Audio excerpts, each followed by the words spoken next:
Yo, what's going on, y'all? Welcome, man. Brand new episode of Snaps here on this Thursday, June 6th, 2024. Hope you're having a great day. What's happening, everybody? Already hanging out here in the chat. Goat Dog, William Anthony, Jerome. What's going on? No Aaron Murray today. Caleb, what's up, dog? No Aaron Murray today. Hit the like button. Share it with your friends. He is at another charity golf tournament, guys. So, yeah, the life of QB1 never ends. People constantly trying to get you to come golf at their event. Yes, Thomas, there. I have switched offices. I'm in the midst of switching offices. I'm still doing this just off of my laptop for now. I think the new office setup's actually going to be pretty sweet when it's all said and done. Probably about a week. They got to clear some stuff out. Zach says 30-minute video cover time. Nice. Yeah. So on today's show, guys, I'm doing something a bit lazy, also something a bit very YouTubey. I'm going to do a reaction video to Bordeaux's 32-minute breakdown of what he played on the new EA Sports College Football 25. Now, this is a cat with over 300,000 subscribers. I'd never seen his channel before this. Plays a lot of NCAA on his channel. This is a guy, and he has a 32-minute breakdown of everything he said, his opinions, and we'll kind of react to that. Red Flag Rayola. I think I am going to do an Xbox Online Dynasty. In fact, I think I'm going to have to buy an Xbox for the office specifically because since there's no online Dynasty crossplay, which fucking sucks. It's like the friend group, right? We did it. We did a vote of PS5s and Xboxes won. So now I got to find a way to buy a cheap used Xbox and then, put it in the office. Red Flag. I kind of want to eventually do like a Snaps League. So we could definitely do something there. This though is with my little brother and all of his friends, and we've already assigned teams. We're going to be in the MAC. We're full up. I'm going to be Navy. I just need to get some of that. Defense spending for NIL, and we will be golden. But so if you're just seeing us now, it's like white background, this in the shot, like all this will be different. Like I'm looking at a monitor here, and I've got my laptop here with the camera. So this is a bit of a lowbrow, low-tech show. KFC says Xbox sucks. I mean, I don't know, dude. I think Xbox and PS5. I think maybe this just comes with age. I am a child of the generation wars. I have sided with both at times. I am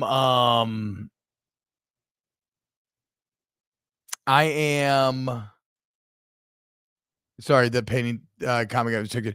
I don't have a dog in the fight anymore. I think both are pretty functionally equal.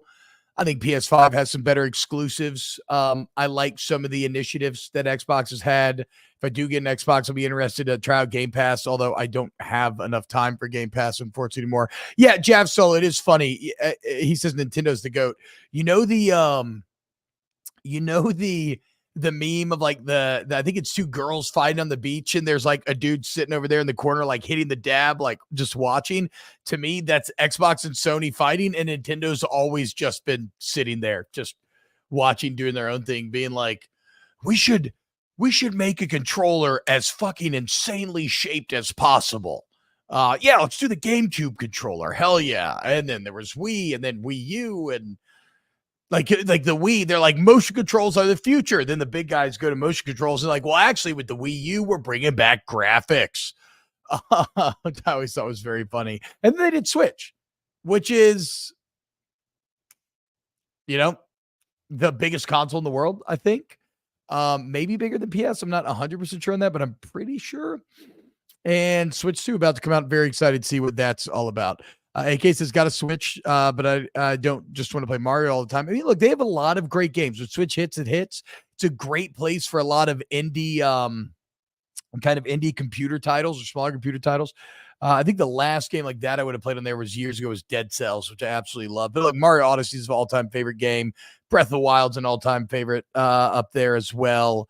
Like the things that I played on the Switch, I've really loved. Haven't played Wonder. I haven't played a lot of video games lately. Played a little bit. I played a lot of chess lately, but that's because it's on my phone and it's when I'm taking dumps. I played a little Baldur's Gate 3. I'm trying to get back to trying to finish it, but my computer's not set up now. And And then I'm going to play the hell out of NCAA. So I'm clearing my schedule for that. I kind of, Bilbo, you're making me kind of want to try out Destiny 2. D'Angelo says, what if the Switch is able to get EA college football? That'd be amazing on the go. It would, if they could maintain the graphical and gameplay fidelity, which on this original Switch, I don't think they can. I'll leave it to someone smarter in the tech space to me to let me know whether or not in the Switch 2, when we get that full breakdown, if they'll be able to. All right, guys. So look, we're going to go ahead and dive into today's show. Again, if you want to help out Snaps, by the way, let me know. Okay.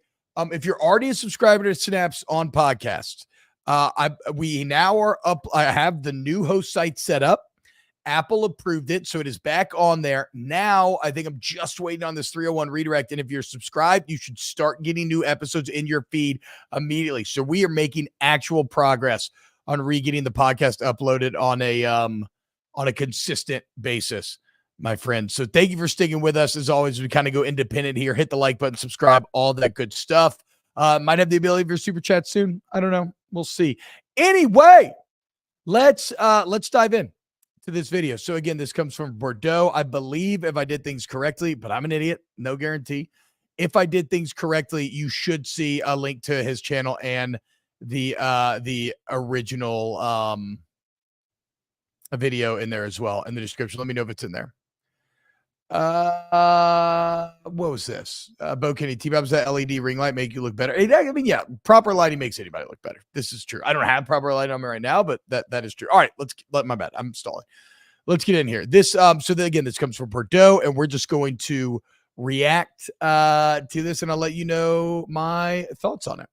Make sure this works. Let me know if the volume's okay. College Football 25 last week early at EA. And let me tell you, I have a lot of controversial thoughts. I'm going to talk about almost everything that I experienced, which is going to reveal everything that we know about the game up to this point and paint the full picture of what College Football 25 is really like. Now, EA just dropped a 34-page deep dive that's loaded, so I'll be covering that and the new trailer with gameplay, but I also saw and experienced things that aren't included. One of those was the recreation of the infamous Mo Bamba false start clip at Penn State.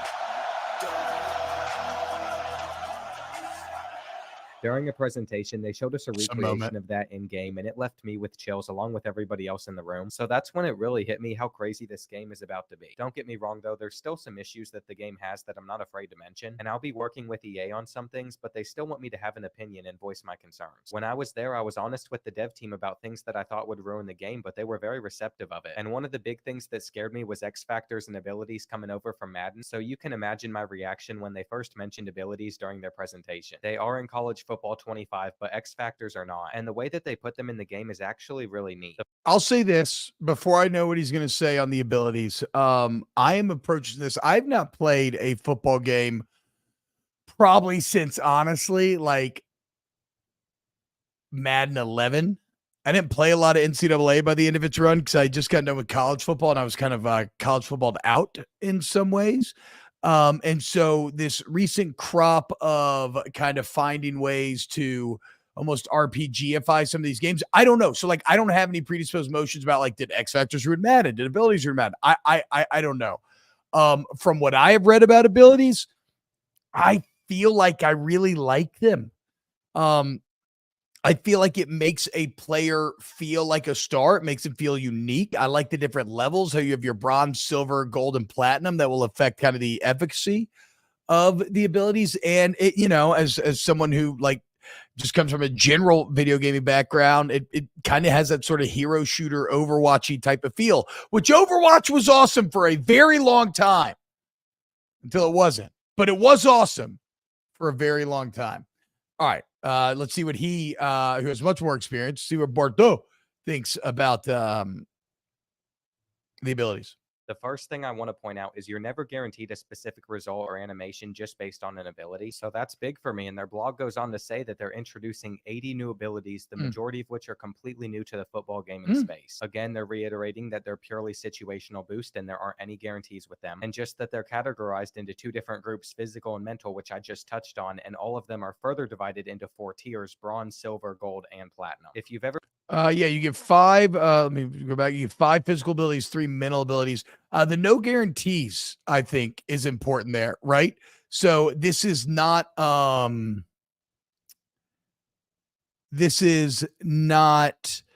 yeah, or it should be harder to cheese, right? You're not guaranteeing that you can break a tackle in this situation because then you could exploit that, right? This is just supposed to influence those situations. Touched on, and all of them are further divided into 4 tiers: bronze, silver, gold, and platinum. If you've ever played a 2K game, my best interpretation of it is it's just like player badges in that, and I'll get more into my experience with them, but whenever we played, they weren't too overpowered. Anyway, the most a player can have at any given time is 5 physical and 3 mental abilities, and their aim is to provide players with increasing depth as they progress through those tiers. You can go super deep into them as I continue to break down this blog, but the last thing that I think is important to mention here is a player's abilities are solely determined by their archetype, and I really want to make sure that I reiterate these are not game breaking and they don't guarantee a specific result. I say that over and over because I was legitimately scared when they first brought this up until I got to Etienne against Florida. Inside Brutal. the game, you're going to be able to find a chart like this if you're curious what all 80 abilities are and what happens at each different team. I will admit it was. Let me see something real quick. Okay, so the player's ability. So another important note to make here is that the player abilities the player can have solely determined by their archetype. Mental abilities, on the other hand, are dictated by the position of the player. Okay, that makes sense. Like, so we've talked about quarterback, right? The field general thing where it'll kind of let you know who's blitzing, maybe who's in coverage. Maybe like a running back mental abilities would be like pass protection or like being able to know where you're supposed to go. I'll be very interested to see. I understand from a quarterback standpoint and from like a safety, I'll be very interested to see what the different mental pathways are for all the different positional archetypes. All right, let's skip ahead. Scared when they first brought this up until I got to actually play with it. And inside the game, you're going to be able to find a chart like this if you're curious what all 80 abilities are and what happens at each different tier. I will admit it was a little bit overwhelming to see when I first saw it, but it's neat. And before we get into anything else, I actually want to break. See, I'm a fucking RPG gaming nerd, not just like video game RPG, any type of RPG. I love this sort of shit. Like I am currently right now, finally, I bought a big box of Warhammer Fantasy Bretonians when they re-released the old world. Cause I've always liked the old world. I was never a 40K guy. And I'm building my Bretonians right now. And I'm like, in my head, I'm like putting together army lists and like looking at all the different options and everything that I have. And so I love diving into shit like this. I think the balance that EA has to strike, obviously, is to not overwhelm the guy who just wants to sit there, like Aaron was talking about the other day, not overwhelm the guy who just wants to sit there and turn on the game. That said, like, look at this. Okay, so if your guy has Option King, it's a physical ability, slight accuracy increase in quick pitches in the bronze, so you're going to be a little more away. Silver, moderate accuracy increase in quick pitches, speed increase on strong pitches. Gold, significant accuracy / speed increases on pitches, and wear and tear protection option play. So you got a gold option quarterback. All of a sudden, he's not going to be affected by that wear and tear system in the same way that others will.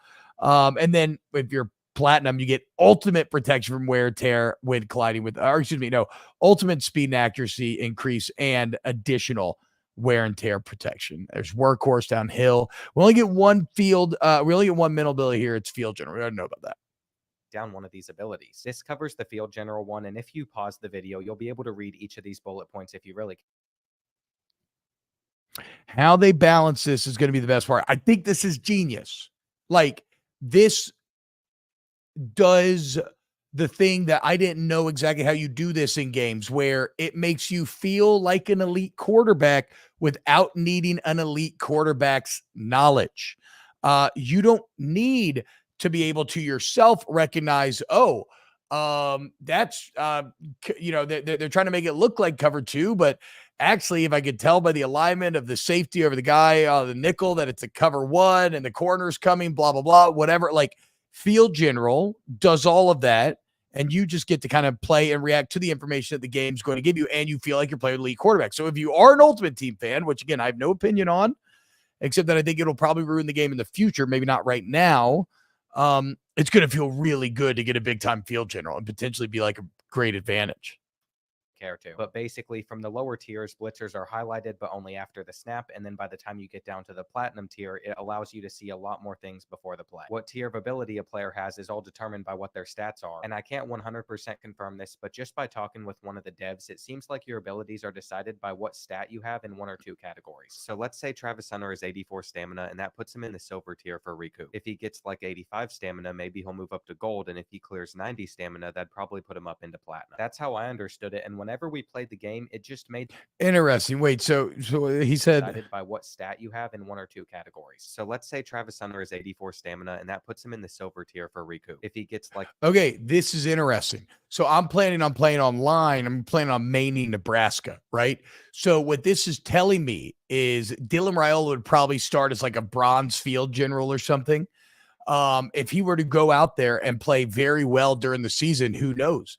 Maybe Raiola gets up to silver. If he plays incredible, maybe he gets up to gold. That's going to be very fun. I feel like to watch players from a balancing standpoint, to watch their abilities develop live. And then obviously from like a dynasty standpoint, you play better with your guys, you get their stats to go up. Well, that'll happen as well. C2 The Wake says, not going to lie, I only played football in middle school and I was the kicker. How can I learn what a coverage is? I mean, I think through this game, right? Raheem Morris, the new coach of the Falcons, when he was the coach of the Bucks back in the day at like 30 years old, very famously, he said that how he learned coverages in college was playing Madden. So like you can legitimately, I believe, learn through playing this game what the coverages are. Like what's the difference between cover 2 zone and cover 2 man? Cover 2 just means you have 2 deep safeties, cover 1 deep safety, cover 3, you know, so on and so forth. What's quarters and everything else? Like AK says, I mostly just use Madden to teach myself football. I like to do my research and study and then use a practice mode to watch how it plays out. Yeah, I mean, that's a great part about these games, man. It can really actually teach you about the games. And Larry's right. Like everything else in the world, YouTube has, God, I should check out some YouTube defensive theory videos as well. YouTube just has everything, dude. It's unbelievable. John Doman, Arch Manny didn't want to be a bronze. TK says this makes field general just a crutch for bad players. I disagree. Because again, I don't think as a gamer or somebody sitting down to enjoy this game, I should not be required to have the knowledge of an Aaron Murray. And it's not like it's telling me where to go with the ball. It's just telling me the defense. So you still have to have a level of football knowledge and skill to take advantage of the information that is being presented to you. 85 stamina, maybe he'll move up to I gotta speed up. We're 2 minutes in the video. My bad, guys. Probably put him up into platinum. That's how I understood it. And whenever we played the game, it just made the best players play like the best players out there on the field. But again, didn't guarantee a certain result. They've even shown us what it'll look like in game with this screenshot right here. And there were so many stick highlights in the gameplay trailer featuring different abilities, which are pretty much just like 2K badges with no guaranteed highlights in the gameplay trailer featuring different abilities, which are pretty much safety valve, ultimate ability to win versus man coverage. Oh, wow. Donovan Edwards, running back, has that. That's crazy. Oh, and secure catches in a line in the backfield. Okay, so that's a. Is that a physical? But it does seem tied to the running back archetype. I'm not sure. Sidestep. Yep, sure. Takeoff. Moderately quicker release of the line and not being pressed. Okay. Just like Donovan Edwards, very good route runner. Cade Klubnik. Gold sleight of hand, slightly increased ability to hold defenders in play action on first down and less than 3 to gain. Whoa, that's such a weird, but actually like cool ability. How do you establish that Cade Klubnik's just a beast at play action? Interesting. Should Cade Klubnik get a silver dot? Maybe, maybe not. Maybe so. We'll see. Guarantees and just make the best players really. Sidestep, balanced, ultimate ability to break hit stick and strip attempts. Ollie Gordon, look, platinum, absolute fucking beast, workhorse, ultimate protection from wear and tear effects. Okay, that's a bronze, not a gold. Okay, on the play action. Okay, that makes sense, KMC. Good call. Feel like it. What's wild is this is literally just one of the like 20 different things that have been revealed I'm going to cover in this video. And this is just a minor thing, but the display over the team select screen, I think it looks awesome. Even if they don't I agree. Have ESPN branding, and I'm thrilled with how the scorebug looks too. It's scorebug looks good for every team. But if you can't already tell, you'll see very soon that this game is nothing like a Madden reskin. I also told some of the devs that I was concerned they might play the same since it is on the same Frostbite engine. But again, they reassured me very quickly that the gameplay is much quicker. And then I got to experience it for myself, and there were so many breakaway plays against some of the other guys I played against. I'm pretty sure Not the Expert already talked about it on Twitter, and he did. In just one quarter, he ran for over 200 yards with Auburn against.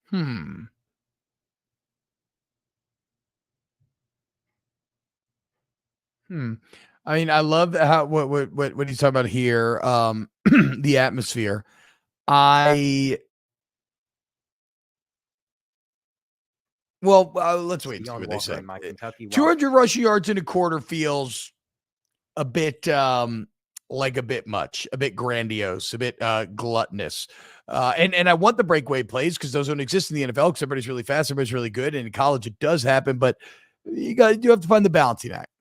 Cats defense. But I was able to respond back by bombing him over the top with Berrien Brown, who for Kentucky fans is so quick. And all of the fast gameplay and breakaway plays honestly reminded me a lot of NCAA Football 14. I said I'd be fair though, so even though I have been hyping it up for a bit, I'm also going to mention things like high school not being in Road to Glory. And this got leaked, which sounds like a bummer, but I'll say this, dude. I know a lot of people care about high school and Road to Glory, and that's very cool. I never played it, so I don't have any connection with it. So I'm not going to say that you shouldn't be upset, but I just don't have much of I just don't have much of an opinion here because I never did it.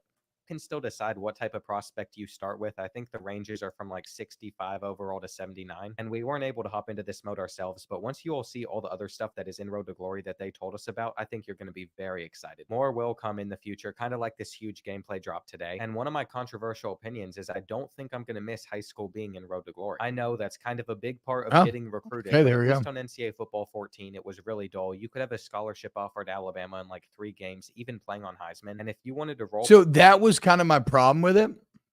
From what I had heard, is like nobody was ever going to play their way into like a bad offer list, right? So if you really want to role play now, you could choose, okay, no, you know what? I want to be a 3-star. I want to go to a smaller school. I want to earn my way there. Then I want to hit the transfer portal. I want to end up at a big school. Like if you really care about the role playing, it's probably a bit more realistic to do it this way. Players to recruit that wasn't very good, maybe start as a 1-star. It was almost impossible to do. You would get scholarship offers no matter what. I understand why people liked it, and it would definitely be cool to see what they could do with it now in 2024. But you never know. It's something that they could add to future releases, and there's a reason that I am so confident whenever I talk about this game, and it's because I met all of the dev team. I think one thing that gets really overshadowed is EA brought over people from College Football Revamp that built the mod that I've been playing on my channel for the last 2 years, and they did that just because they were so passionate about college football, not knowing that it would lead to this opportunity. And let me tell you, because the football revamp that built the mod that one thing that gets really overshadowed is EA brought over people from College Football Revamp that built the mod that I've been playing on my channel for the last 2 years. And wow. So once again, we see the passion of the modding community bearing real fruit. That's cool, man. I didn't know there was a mod called Revamp. I'll kind of check out the history of that after this. But you know, this is something that you see a lot where like sometimes the community and the people who really give a fuck about the game, they just create incredible things for free, right? Nobody is paying them. And when I was growing up, it felt like so a lot of the time, companies would want to shut this down or would maybe feel like threatened by it. Now. I love this kind of recent spat of those people being brought in to because they're like, look, you know the game arguably even better than we do. And what he's talking about here with the development team, this does seem to be something that we've seen that everybody's saying that these are guys with a true passion for college football and a true passion for the video game NCAA football.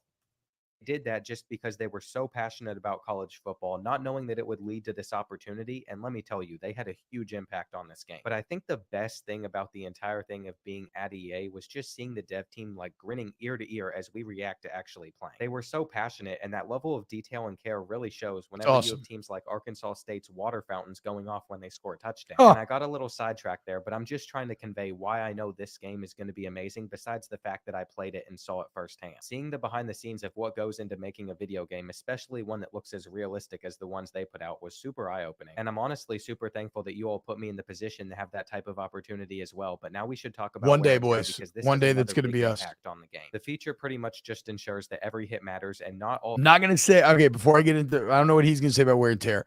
I love wear and tear conceptually. It's a needle to thread. And for those that don't know, every hit matters. Not all hits are built equal in their engine.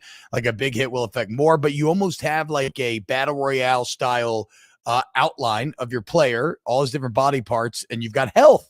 And if it's red, like injury risk, blah, blah, whatever, like gets beat up over time.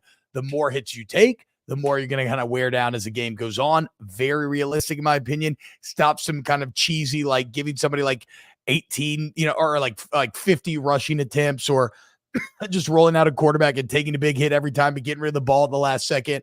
It's yeah, I think conceptually wear and tear is great. Like most things, it's kind of the implementation and the balancing that'll determine how great. Hits are created equal. It is definitely a brand new and unique damage system that adds a whole new layer of depth and strategy to your gameplay. This is very accurate of what it is. And let's just say it is designed to simulate the real world effects of fatigue and damage on a player's performance, and it operates on a play-to-play and game-to-game basis, which then carries over to Dynasty and Road to Glory. I even saw an effect in the few play now games that I hopped into, but basically if your quarterback has thrown the ball like 40 plus times in a game and has taken some big hits, don't expect him to be at 100% the following week in a Dynasty. And this is why I need to learn how. I mean, this is fucking important, guys, because as someone who I'm going to be a little bit of a douchebag here. So I played football at LSU back in the day, started like 30 games, played in like 40 something, right? Like the toll on your body over the course of a season is very, very fucking real.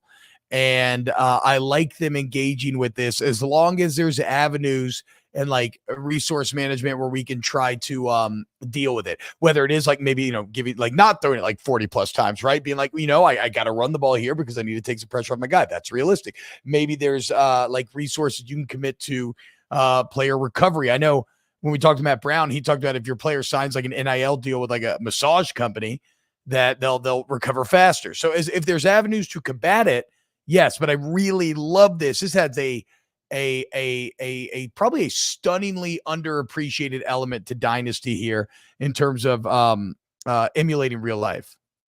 A slide because there's subtle gameplay components such as getting the ball out early and covering the ball and getting out of bounds that will really impact how much damage your player takes. Before I even try to describe how it works, I feel like I have to show you all this screenshot because it really breaks down as you take damage to each body part, you're going to lose stats in certain categories. And that pretty much sums up this entire section here. As an example, if your quarterback's throwing arm receives a significant hit, you're going to notice a decrease in your throw power and accuracy. And then the same is true for your legs. It could make you move slower if you take a lot of hits there. So you have to be very careful about the type of situations that you're putting your players into. And it's no longer just about getting a roll of the dice on an injury. It kind of just builds up over time, and you don't want this stuff to carry over week to week in Dynasty or Road to Glory. But from my perspective, whenever I played with it in game, it wasn't too game breaking. I would maybe lose like 1 or 2 in a stat category at a time. But I was also very careful to not take a bunch of huge hits because I knew this feature was in the game. What's so interesting about it is recovery has to be a critical part of the feature as well, and you can regain your health back when you're not on the field during timeouts at halftime and in between weeks too. Another thing is we have to be cautious of our players' workload because the worse a body part is damaged, the slower it's going to recover. And this is what's going to make the game so much fun, especially in Dynasty, because this encourages strategic planning and management of all of your players to ensure the best performance. I love this. What's nice is outside of the quarterback and offensive line, teams are going to substitute around the fatigue so you don't have to micromanage it. And not that this list of places that you can find it in means anything to you all right now, but there are a lot of places to track it in. Again, when I used it, it wasn't anything that's game breaking, but with these changes, wear and tear definitely adds even more depth to a player's gameplay. And hopefully you all are starting to realize all these new things that they have added to separate this game gameplay wise from the Madden game, besides it just being faster and having a bunch of different animations. I'd also like to mention that with wear and tear involved, they also had to overhaul fatigue, and their main goal with it was to make it more realistic to snap counts at the college level. For example, let's say a running back gets 3 consecutive carries for positive yards, you're going to notice them huffing and puffing in the pre-play clip. And then on the next carry, they're probably going to come out of the game, but because of how they've redone the fatigue, you're only going to sit out for most likely a single play. That's really big because on NCAA Football 14, you would have your players on sub out whenever they got too fatigued, but sometimes they'd miss like 3-4 plays in a row. And I know I'm probably going to say this a ton in the video, but I really like the display that they have in this game, especially from the play calling screen, which is like your command center. Yeah, I wait, hold on. Let's back up. But I really go like to that play calling that they screen have in this game, especially from the.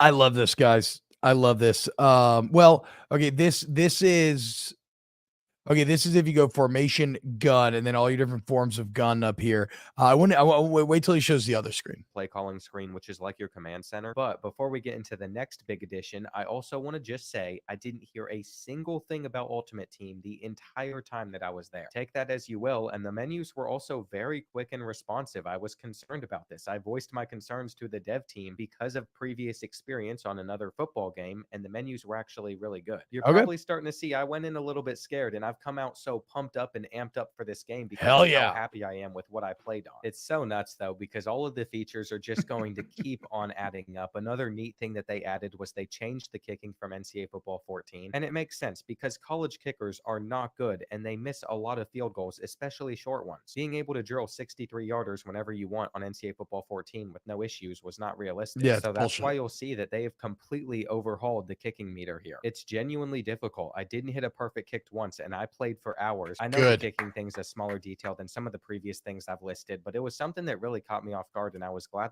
that that is so smart. They need to, I mean, again, we all understand college kickers have broken our hearts more often than not. They have to make that mini game really hard. And a bad kicker, obviously, you can like that little design they have, bad kicker, I'm sure it bounces back and forth way faster, power bar faster. Seems like it makes a lot of sense. That they nailed because they wanted it to be realistic. If you're super curious about how it works, you can always read this entire post. I'm not going to go through every single thing, but the one thing I do want to also point out is hitting in the red represents an overkick, and you don't want to do that because that can mess you up. So that was something new that they added to the game, but one thing they did bring back from NCAA football 14, at least in my opinion, was the juke moves. I personally didn't get great at them on the new game yet, but I did watch Good Game Bro put in some nasty work on the sticks, and stuff like the spin move isn't slow or lethargic in this title. It's actually really quick and tight. Now, it's something that's a lot easier to. That is something I will never forget from old NCAA games. The spin move was borderline unbeatable. Like this one right here feels a little more realistic, but I mean, in those old games, you used to be able to head at one angle, you'd spin back, and you'd end up like 15 yards back the other direction. Let's see how this one looks. Or lethargic in this title. It's actually really quick and tight. Now, it's something that's a lot easier to show. Okay. Sure, you know what's kind of cool right here? Quick and tight. Sorry, I'll mute it so I don't just keep talking over him. Look, watch. Okay, this is a tiny detail, but I love it from an animation standpoint. Watch Ollie Gordon hit the hesitation step to set up the spin. You see that? See where his foot hangs in the air for a second?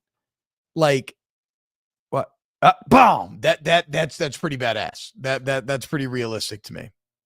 On it in this article, they're going to do that whenever they show the gameplay. So have fun exploring that, and shout out to EA for adding another sick addition. I'll also say one thing I didn't notice was they said that they introduced all new specific run styles for different archetypes in the game, and I just didn't pay attention to it. But it's also a small detail that I wasn't searching for, and I'm sure if you are paying attention, you could definitely notice. I mean, I'm not just going to sit here and lie to you all and be like it was amazing.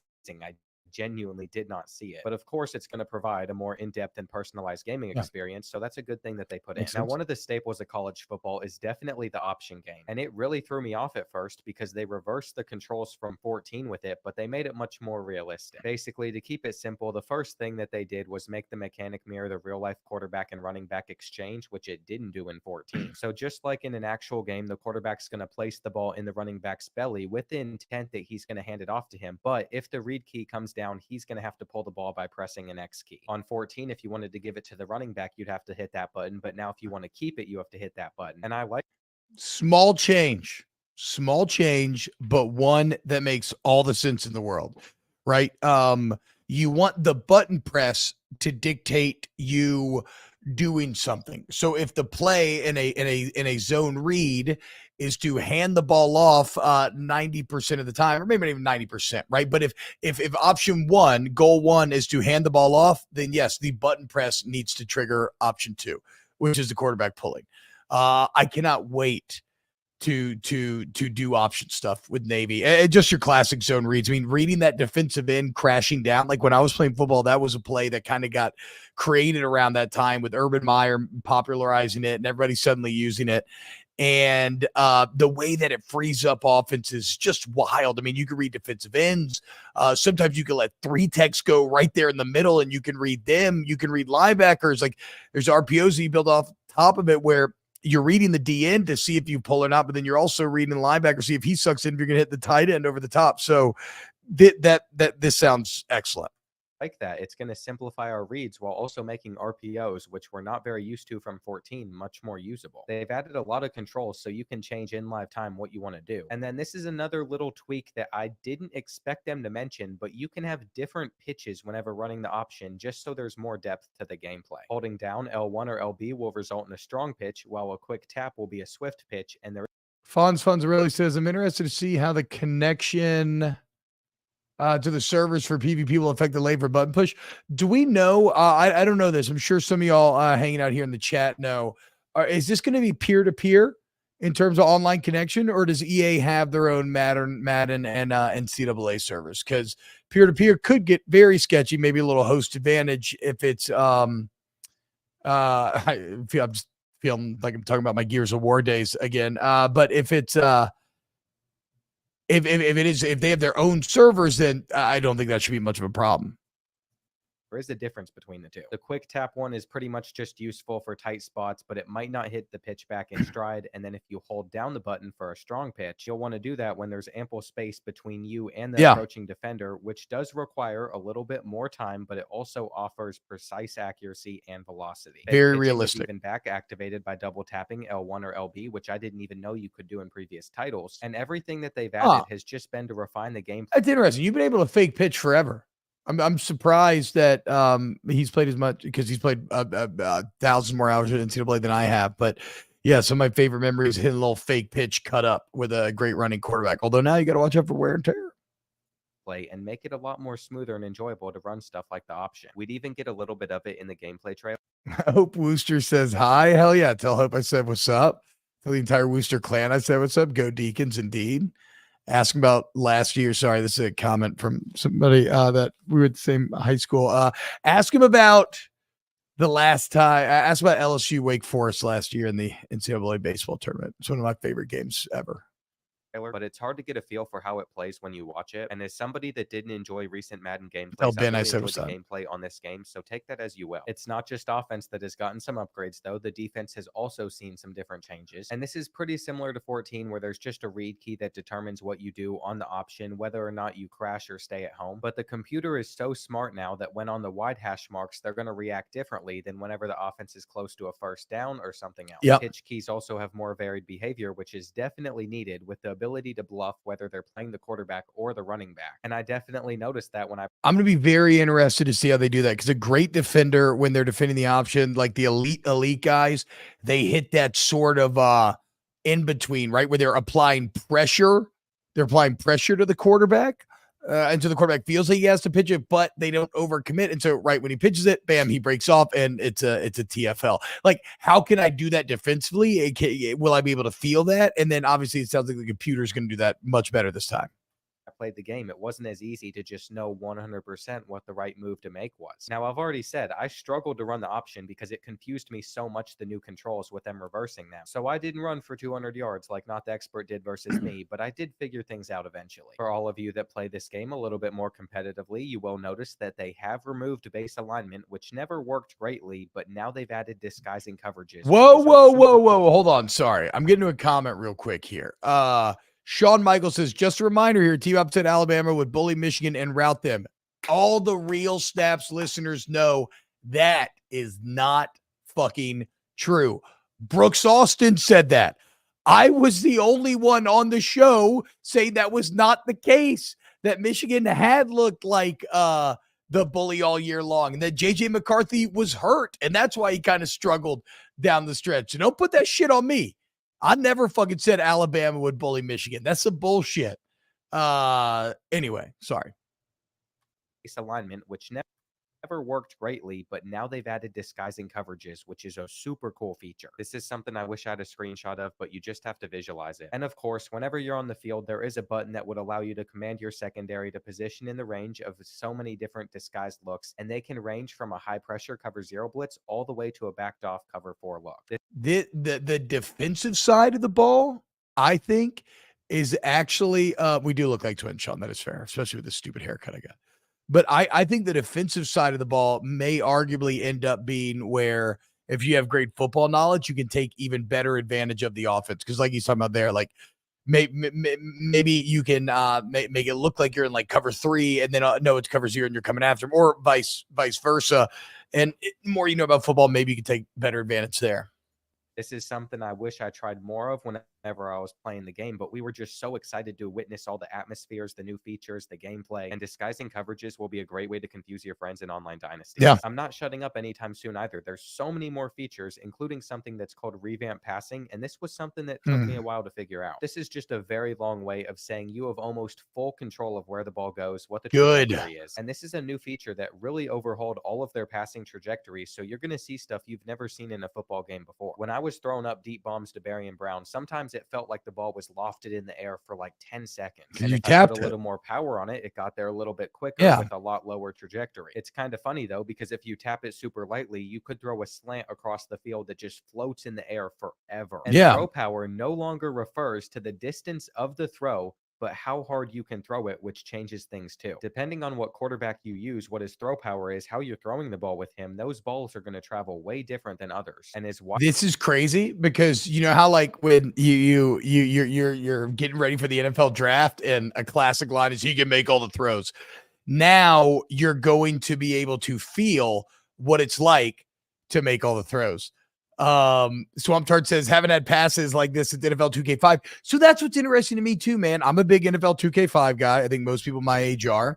That was the GOAT football game for a long time. Maybe still is to some. And even in that game, though, they had this exact system. Probably not as refined as here, but like I remember, you tap, you would air it, and then you could even flick your left stick to like if I wanted to throw it back shoulder.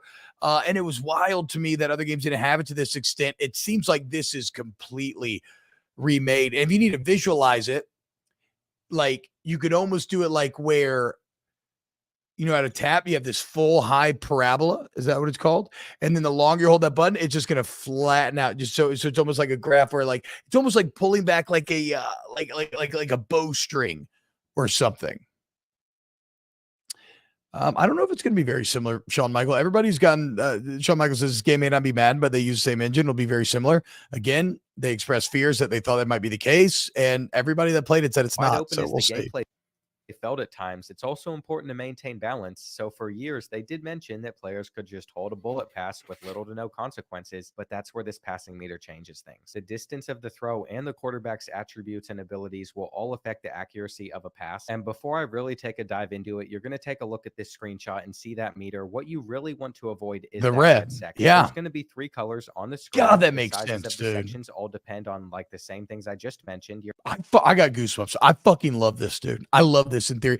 It applies a level of skill that should be in every throw that you make. This is how you get the feeling of if you're throwing to the gap in a zone, like you see those crazy NFL throws on Skycam where they drop it over the linebacker, but beneath the safety. This is how you accomplish that feeling.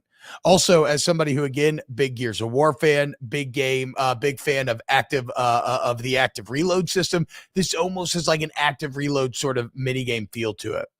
Your attributes, your abilities, throwing distance, and other factors. And there's so much more from that, but landing in the blue is what increases the chances of a safe, accurate ball, while landing in the yellow could mean more uncertainty from your ideal target. Like I said, though, you do not want to get into that red category, and quarterbacks with weaker arms or lower throw accuracy ratings will have larger red sections. It's not different from real life. Trying to push the ball downfield consistently with a quarterback who has a weak arm is just not a great move. I think once you all get this down, you're going to really enjoy it. I did, but it took me a while to figure it out. And they also even mentioned that they've updated the pump fake mechanic, but never in my life have I tried to use a pump fake mechanic in a video game, so I'm just going to ignore that section. I don't think it would ever actually work to fool the defense because the computer knows exactly what you're doing, but maybe it will do something and really work to okay, but the pump fake mechanic could absolutely work online. I know a lot of people who play in coverage who cheat with safeties and who create a lot of user picks in that way. Like, if you, like it says right here, if you're playing with the pass meter, the meter will appear over the receiver you're pump faking it to.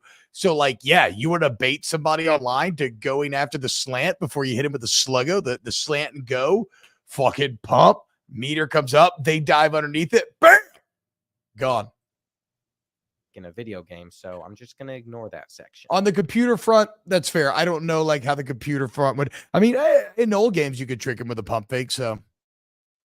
I don't think it would ever actually work to fool the defense because the computer knows exactly what you're doing. But maybe it will do something, and I probably should have tried it when I had the game. If you thought all the features were done, though, there is still a ton more. And when they started listing all of these off during our presentation at EA in the most respectful way possible, I thought they were never going to stop talking. It just kept going, but it was also super exciting. That level of detail and new features can be seen across the entire game. And I think the stadiums are a perfect example. There's like 150 of them that are almost perfect replicas, and it's not just visually but sound wise too. Every single time you play at a different place, you feel like you're in a completely different environment. And even though this college game is going to sell less copies than Madden, it's going to sell less copies than the soccer series FC. EA's put more stadiums in this game than any of their other titles that I'm aware of. I mean, Madden has like 30 something, FC has 60, but they went above. Guys, we got to enjoy this title while we have it. And what I'm getting at here is this is they had 3 years of development on this thing. They know that this is a major franchise that they're relaunching at a time when everybody in big video games and tech needs more revenue and is making cuts everywhere. Like they know, even if it's not as big as Madden or ESPN FC, they know the money to be gained here, right? So I'm not saying that their motivations are altruistic, but what I am saying is that they know they have to get this first one right. And with the 3 years of development time, there's you can actually apply yourself. You can do special things. You create passion. You create a very good game. I am very worried about the long-term future of this series in some ways because you go to that year-to-year development cycle. And if you know anything or have watched anything on game development, you know how impossible it is and how like a year is actually ridiculously crazy to think about being able to improve something or make it better or change it in any significant way. So like enjoy this game in which you had 3 years to build this foundation, because eventually it'll probably it'll probably start to get a bit of that year-to-year kind of cash grab sort of feel. But for this one, I think you can see the passion thus far. And beyond, you all will see more of it as more things get released, and really nailed all 134 atmospheres. I think when stuff looks this good, this realistic, it's hard to not just sit here in amazement at what the dev team pulled off in a few years. And the level of detail is just going to continue to get deeper, with the next one being the pre-snap recognition features. Basically, just to sum all of this up, a senior will see things on the field that a freshman wouldn't, and they'll also experience different environments in good. Yes, there is no there is no more visceral difference that I've ever experienced in athletics than how I felt mentally year 1 starting to year 2 starting to year 3. Year 1, it feels like you're in slow motion and everything else is just hurtling around you and you're like a runaway train just trying to stay on the tracks. Year 3, it looks like everybody else is slow motion. You're kind of tired of it. You're like, I've seen this shit before. So I love this idea of leaning into experience as a way of like getting huge mental advantages from experience.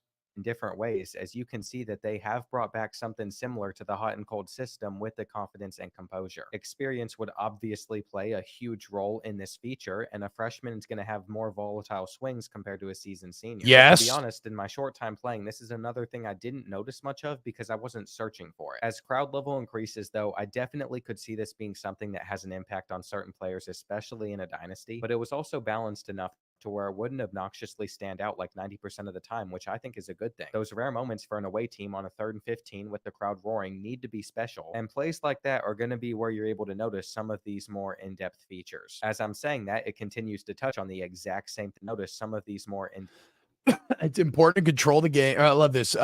With a young starter, it's important to control the game and keep the chains moving. I think there's also like abilities that tie into down and distance. Like I know I want to see there's maybe like line one where if it's over 3rd and 10, you lose the bonuses. But the point is that staying on schedule, another thing that we hear a lot in football coverage, staying on schedule, setting yourself up in 3rd and manageables, 3rd and 5 and less. These things feel like they're going to matter as much in, they're going to matter in a more realistic way and that they will matter at all. Whereas for a lot of football video game history, down and distance, you're like, whatever, I'll cheese it. And I can just keep going for the big play and eventually I'll hit it.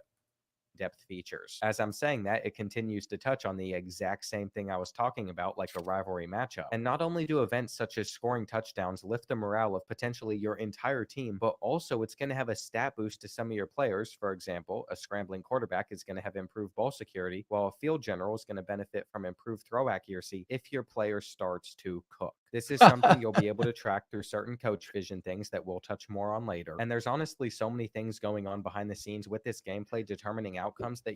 Oh man, this made me funny.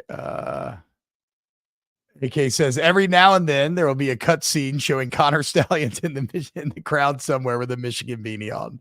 Oh, that's fantastic. I did not see that KFC. All right, sorry, back to the video. You would never think about. Whenever you played NCAA football 14, you could just have a freshman do the exact same thing as a senior. Yes. And it's not just a marketing ploy. Whenever they say all 22 players on the field feel very differently than each other. Whenever I played, you could definitely notice the big difference between the stars and then the guys that aren't that good. You can feel the difference too. And this is just another spot where abilities, especially the mental ones, can come into play. It's all starting to become connected. And then as you continue to read, you'll notice that coach abilities are also in the game, which ties into Dynasty that I can't touch much on right now, but I'm going to speed run everything that's already been leaked. We already know that you can have up to 32 team leagues in both online and off.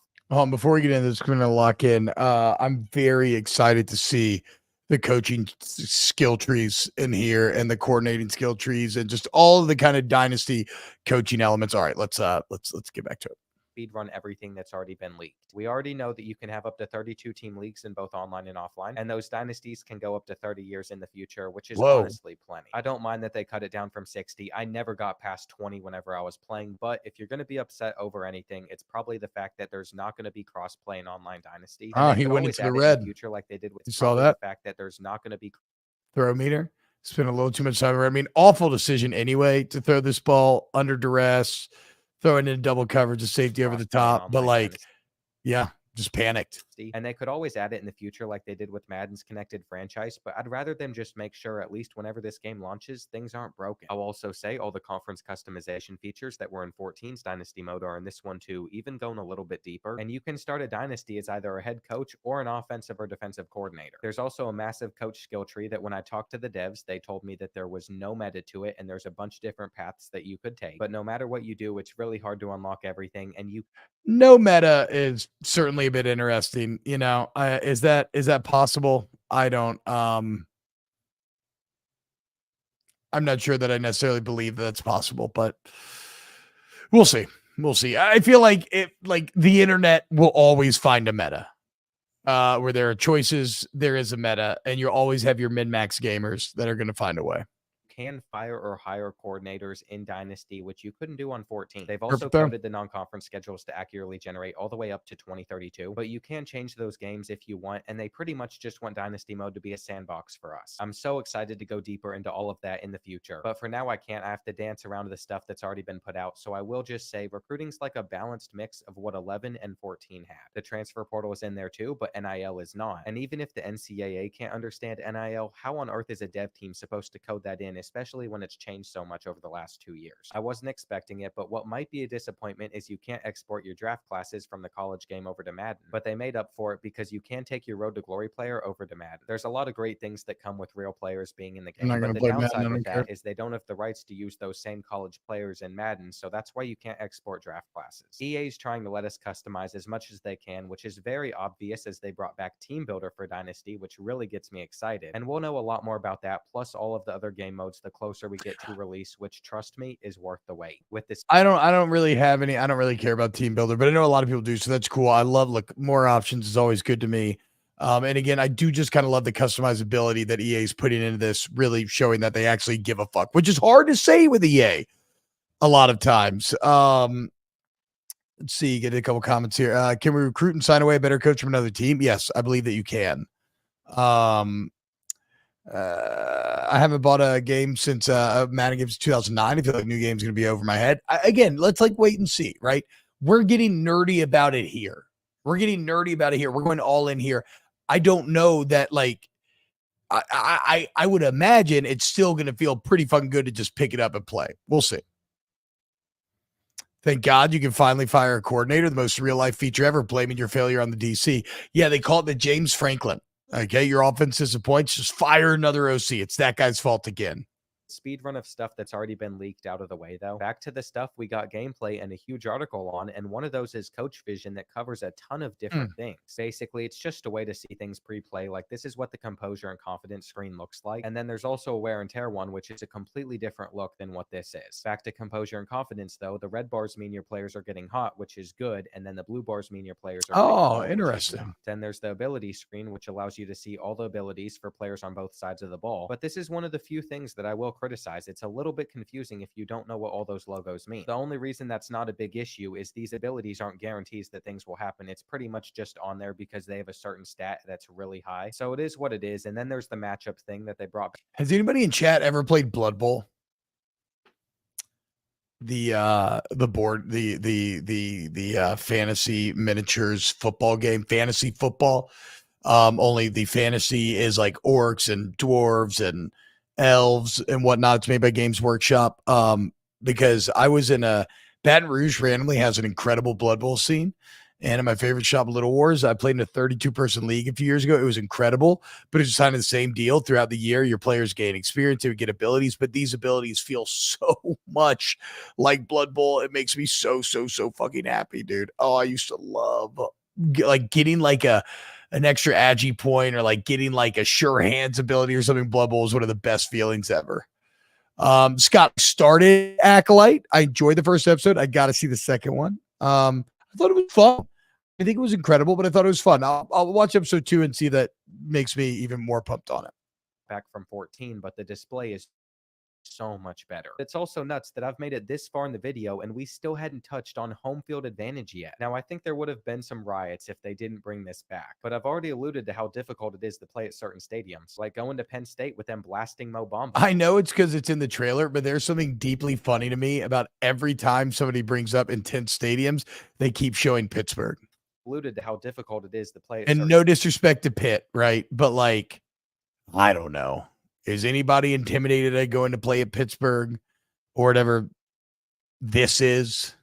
Stadiums, like going to Penn State with them blasting Mo Bamba. Whenever they recreated it, it literally gave me chills. I already told you all that. But all the modifiers that they mentioned in this article of things you might experience because of the home crowd is nothing new. We already saw that in their first drop. And if there's anything that you're going to pick up on here, all the previous features that I've mentioned just work really well together in harmony. Their main goal was to recreate the college environment, and I think they nailed it. But what you all they play Blood Bowl on Xbox a few times. Actually, the Blood Bowl video game is fantastic if you ever want to try it out, and it's easier than getting into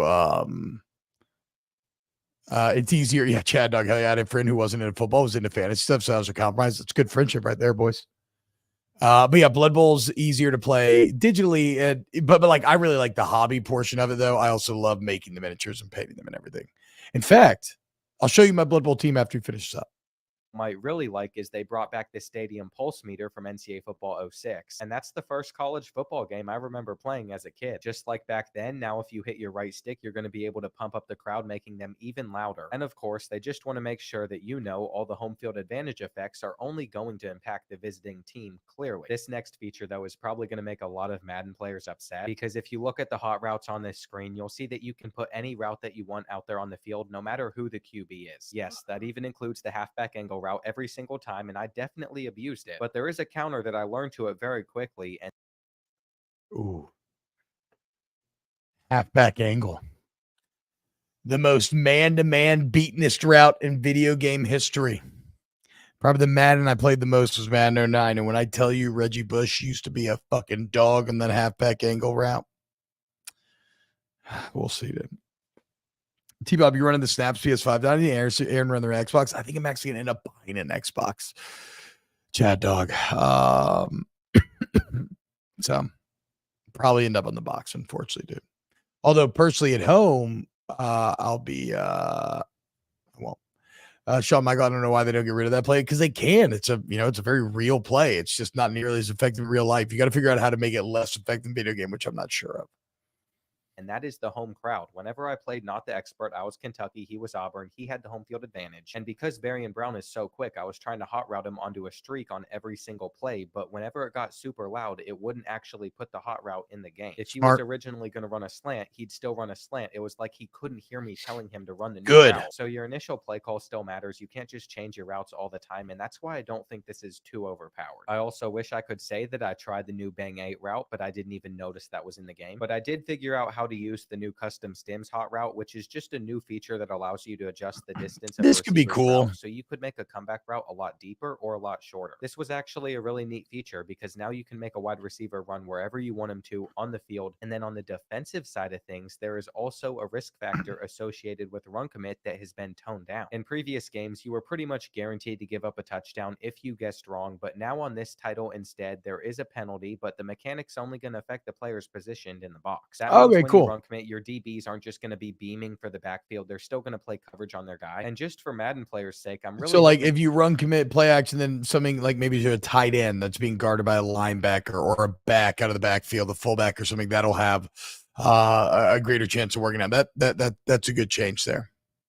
Some of these new features get carried over to that game as well. My thought process is if they can add it to one and it works well, then they can probably implement it into another. And if this game is a reskin of anything, I almost want to say it's just a reskin of all the best things that they could pull out of any sports game over the last 20 years. There's so many things that have come from different types of titles that they've moved over to this college game. And I don't know for 100% certainty, but this new switch stick thing, whenever you're changing players on defense, could have come from another title too. Basically, the quick summary of this is if you get stuck on like your defensive lineman, you can just quickly flick the right stick and move to your linebacker. I love this. As this was, I am so used to how I've played games in the past that I didn't even use it on the college game. Once I get past breaking my muscle memory, I'm sure I'm going to appreciate the fact that it's in there, but I can only say so much because I wasn't able to. It seems so much better than press, trying to get the defender that you need.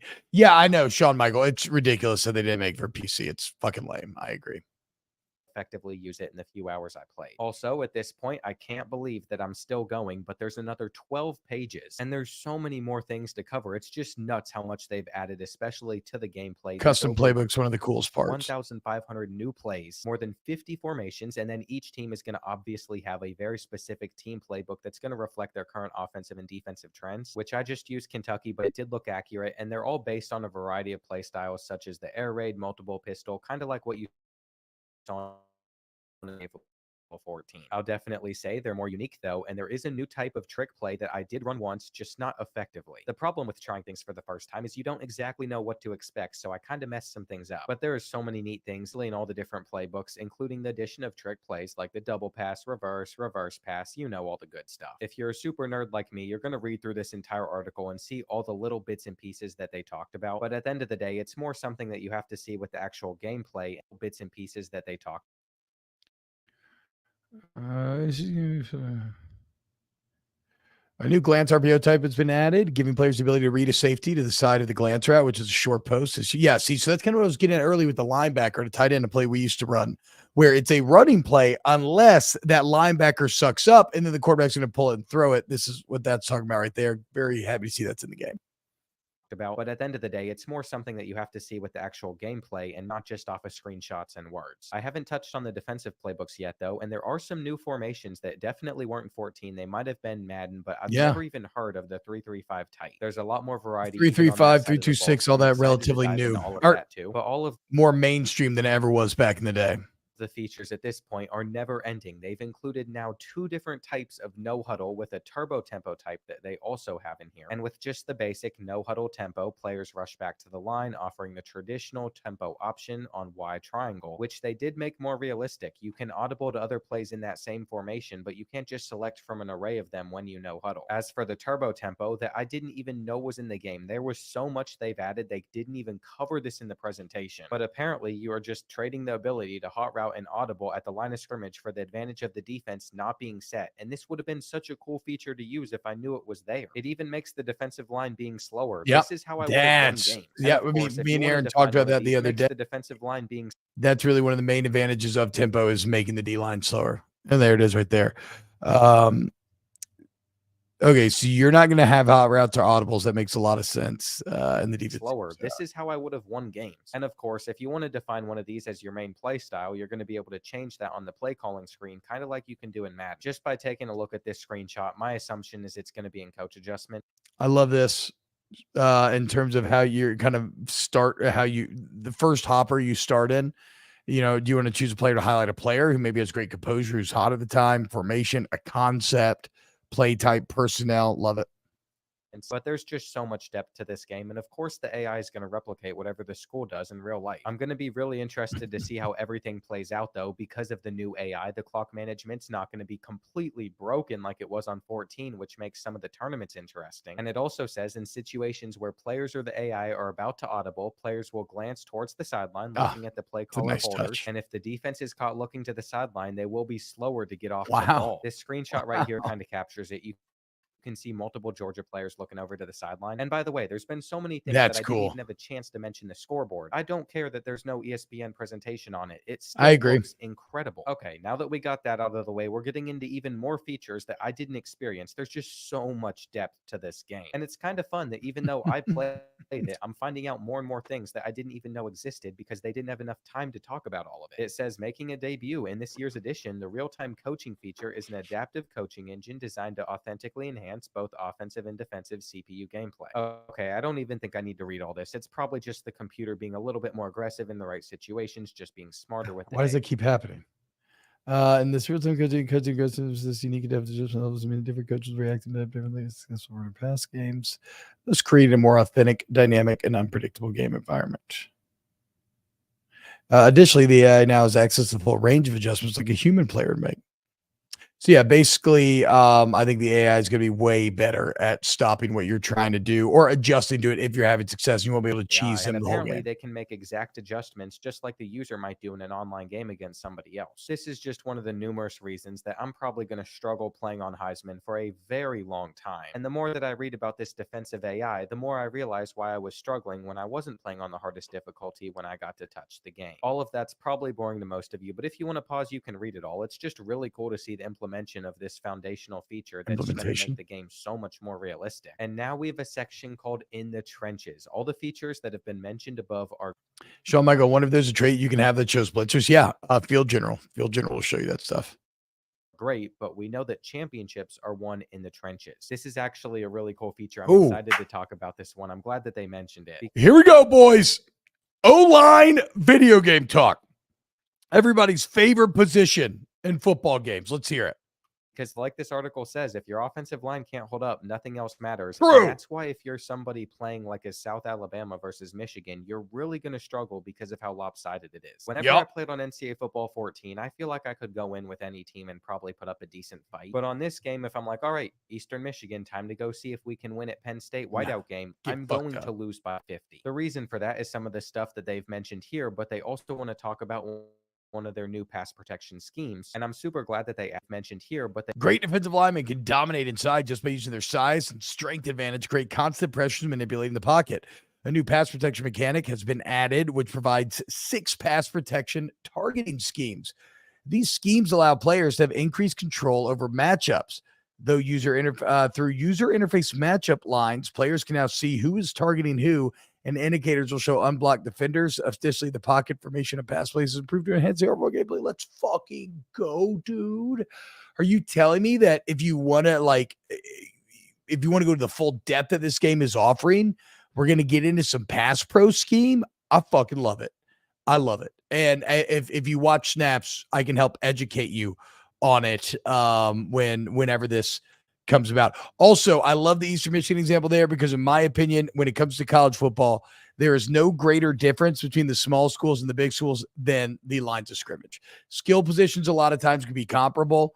When you play like a UL or a Tulane or anything like that, the biggest difference is you're just so much bigger and stronger than they are. And it makes for an easy game. they also want to talk about one of their new pass protection schemes. And I'm super glad that they added this because it allows you to see who your blockers are going to pick up and who might be a free rusher. We've now gotten into the meat of this article as we're talking about there being 400 new animations for blocking. But let's fucking go. The pass rushers definitely had a lot more animations I'd never seen before, and they looked incredible. There was a bunch of stuff that I would have never seen in the Madden game. Don't give a fuck about pass rushing. To get your hands on it like I was able to, because it was just incredible. I think through all the depth in this article and also by seeing gameplay today, you all are starting to realize why I've been so hyped up about this. And we all throwing or handling a wet football is challenging and a fundamental component of the game. No touch. I know that on NCAA Football 14, the weather would drive me absolutely nuts, but it is even worse on this game. Now, I can't say I experienced it because I didn't have enough time to test it out. I didn't play any games in the rain or the snow. But of course, with harsh weather conditions, that's going to affect the movement of our players, and it's going to be challenging to plant and cut in these conditions. The passing game is going to take a considerable impact, which even happened on 14, but you could at least plant. There wouldn't be many issues with that. And not only are you... If they want to go full realistic on weather, wetness will not affect the passing game that much. Wind will. And what I mean there is every great quarterback that I've known has always said that I don't really care too much if it's wet or not, but when it's really windy, that's when things get fuckety. You're going to drop passes a lot easier, but you're going to notice wobbly passes, impacted pass accuracy, and throw power with some other things happening too. Of course, there's my favorite thing. The chance of increased drops and fumbles are going to rise, but this all makes sense. It's very realistic. It just drives me insane when it happens to me. I could be more cautious though, and whenever handling the ball, use RB or R1 to cover it up. And I think they've outdone themselves whenever it comes to the weather. It's also going to impact our special teams. You're going to feel the hits to your kick power and accuracy, and it's going to be hard to kick in heavy rain or snow. I wanted special teams to be a challenging task. That's what they did. I struggled whenever using it. And again, they are just nailing realism after realism to make this game feel like an authentic college football experience. There's also the little things like you could notice in the trailer, 1 foot sideline catch animations, because of course in the NFL it's 2 feet. And half of this stuff is new to me or stuff that I would just never notice. There's going to be look, it says you may notice in the trailer, but it gets you in the new 1 foot sideline catch animation has been added. You can access these using the possession catch near the sideline. That's something that I haven't seen explained yet. Is possession catch, aggressive catch, or whatever they are. Like you see these things popping up every now and then after you throw it. How do you affect that? I'm not sure. Of course, in the NFL, it's 2 feet. And half of this stuff is new to me or stuff that I would just never notice. There's going to be different defensive pursuits, but then there's also playmaker, which they never mentioned. I'm pretty sure that comes over from Madden just to kind of have any route happen from a failed one. And this is important. Play action, whenever it's called in a run situation, like a first down or less than 3 yards to a first down, it's going to affect the defense. They're just reiterating again and again that they're going to nail the realism. But we are still not done, ladies and gentlemen. One of the fun features that they brought over from the FIFA game, at least in my opinion, was the post-play creativity in our hands. They want us to celebrate every time you score or make a big play, and there's a whole new celebration system that works like the FIFA game. From a variety of 20 different touchdown celebrations, 4 interception celebrations, and first down ones at 2. I didn't know the exact buttons to hit whenever I was using them, but I did do the Heisman pose accidentally at one point, which was neat. And they kind of want you all to just have fun. I kind of like this mainly for online play, trolling people. It's, who doesn't love that? You score a big goal in FIFA, you do the little fish flop. Exploring all the options, testing them out. But if you're curious about how to do a certain one, you can check that out in the menu screen. As for victory formation, we all know that feeling. A pivotal run on 3rd or 4th and short, the opposing team is out of timeouts and our running back just gets enough to seal the game. As long as football has existed, after this game clinching moment, you've had to sit under center for 30 plus seconds just to take 3 consecutive kneel downs. Well, they're happy to say those days are over, and as soon as the game is mathematically done, just take a knee. Players will come onto the field and will simulate the following kneel downs. That is actually really... Thank God. Thank God. Something so obvious. Something that's felt obvious for so long. Now finally coming to play. Yes, dude. Nico Hernandez, not in my program. Give the ball to the ref and get back to the sideline. Yeah. Act like you've been there before. sick. I didn't even notice that. Whenever I beat Louisville with Kentucky, I use knees. But this happens in real life. There'll be like 15 seconds left on the clock. They'll take the knee and players will start walking out onto the field. That is such a cool feature. I feel like this is the level of detail that people were begging for. This does not feel anything like Madden. Hopefully you all are really starting to capture that. And just like that, the blog post has come to an end. The level of dedication and commitment from our team in delivering this makes me proud and fortunate to be a part of it. Again, all the devs I met were amazing. And if you all want to read all this, I'd highly recommend it. This was their game. We stand by that. They are on our side. They want us to have a great product. Literally, everybody on that college team at EA is awesome. And this man's got a Galler sign it. Winners win, and I'm out. Guys, Scott's feeling fucking confident. Including Scott, who was able to write this article. And as I was filming this, a tweet started getting around about some minor issues with the Red River Showdown. Within an hour, though, somebody at EA told me it was already fixed, and that's exactly what you want out of a dev team. So I promise I'm not overhyping them, and I'll just be saying more stuff about the game on Twitter than I can put into a video. In conclusion, College Football 25 was never going to be perfect, but I feel like they got super close to it. And there's still a lot of stuff that hasn't come out yet that you'll see in the future. I can't say anything about it yet, but it makes it very hard for me to play NCAA Football 14. So I'm sure you can see the excitement on my face, ready for this new game. Again, thank you all so much for putting me in the position that you have, and I'm ready to have a great football season with all of you. That was a great video, guys. Go subscribe. I hope I did it right. I'm still a YouTube noob, guys, doing this on my own. I believe I put Bordeaux's. Let me see here. Okay, yeah, I put a link to his YouTube channel in there. I put he has way more subscribers than us as if he needs it, right? But I do want to honor what was a very good 32-minute videos. I'm just being a little reacting boy.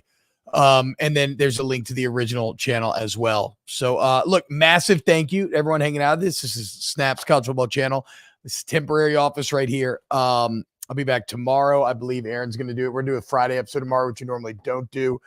And yeah, please sub, hit the like button, all that sort of stuff. We really want to hit 16K, guys, and we can do it with your help. Real quick, you want to see my Blood Bowl team? I have my computer sitting on it, so my computer just moved. This is an old orc team that I had, and they were based off of the 2011 LSU Tigers. Who was this right here? Let's see.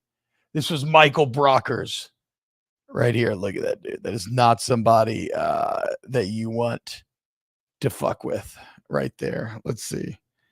I think I got Jordan Jefferson and Jarrett Lee in here somewhere. Yeah.